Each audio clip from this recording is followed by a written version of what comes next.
Alright, here we are recording part 2 of our City Ruin Photoshop photo edit, and we are going to get into adding a few new tools to our repertoire. One is the burn tool that you will find right down here in the lower left hand corner. It should probably be hidden behind either the sponge or the dodge tool.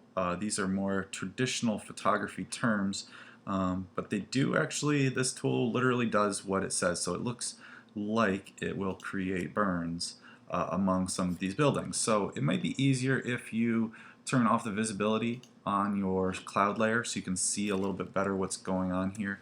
But when you take this burn tool, basically what you are doing is you're making the exposure go longer on the picture. So if I do brush this along the edge, I want to select my city layer. I do have a couple new layers that I've added in here, which I will explain later. But basically the burn tool will burn or make the edges of these buildings look darker. So you really want to do that around the edges of your gaps and holes that you've kind of taken away, these jagged pieces of these buildings. So especially right around those kind of spots. So right there looked really good. I've already burned a good number of these, so it's hard to see it really happening in action for me. But what you will see that it works very easily. Just kind of lightly clicking around and brushing it on, basically, kind of like a black airbrush. Okay, so once you have some burning around all of your spots, you want to start dragging in other images. So I've gone to Google and searched for building frameworks. So if we look for building frameworks, something along those lines, building structure, or let's say building structure.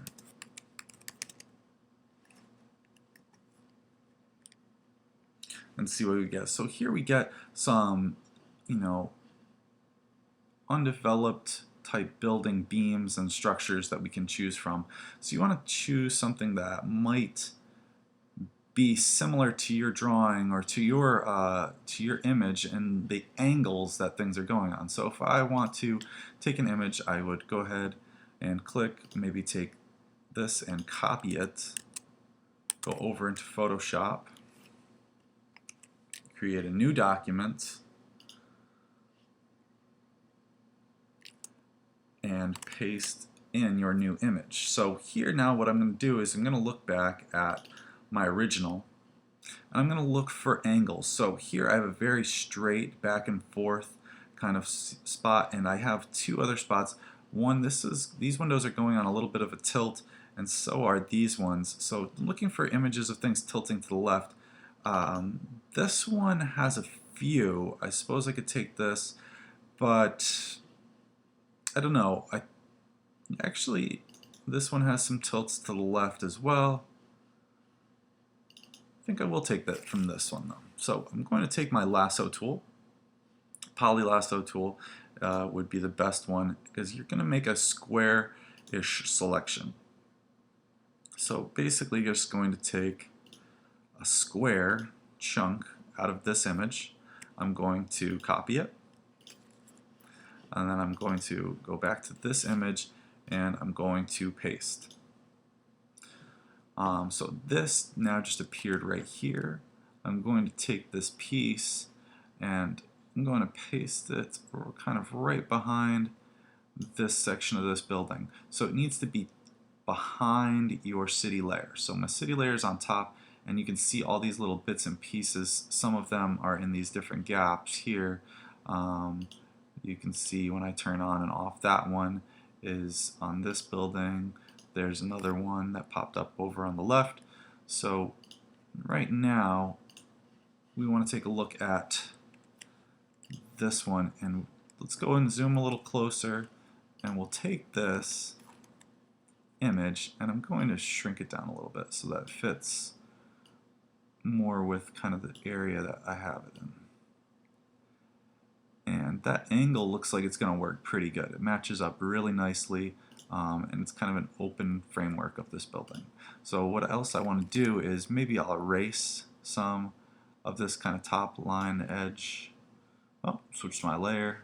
So I'm going to go back here. I'm going to maybe erase a little bit more of this though and make it look a little bit more like something is not quite right. Break apart some of these shapes. Erase some of the blue sky that's in the background there. No blue skies here. Devastation has happened. Sorry to get all creepy for a second. But, so now we are going to go back and add the burn tool so we can kind of burn this up, make it darker, make it blend in. And now we have what looks like kind of a hanging structure going off from that part of the building. So again, look for areas that line up straight. Let's do one more really quick. I'll go with kind of this section. It looks like I already have a selection. I'm going to make a new one by going with my poly lasso, going right in here. Wow, this is a lot of straight lines. This is going to be hard to see, but I got it. So I'm going to copy again and then paste. And now this time, let's see, it went behind that.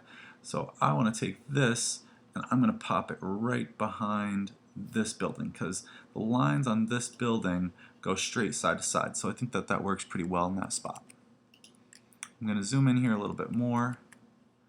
I'm going to take this and kind of squish it so that it matches up. So now I can see there's 1, 2, 3, 4 more rows, so it actually lines up with the number of window rows that are in this building.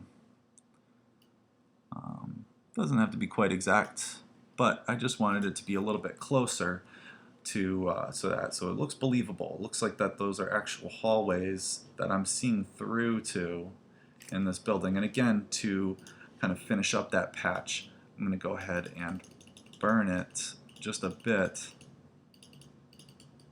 to get it to kind of blend in more with that part of the building. Okay, so there we go, and just before closing, I'll turn back on my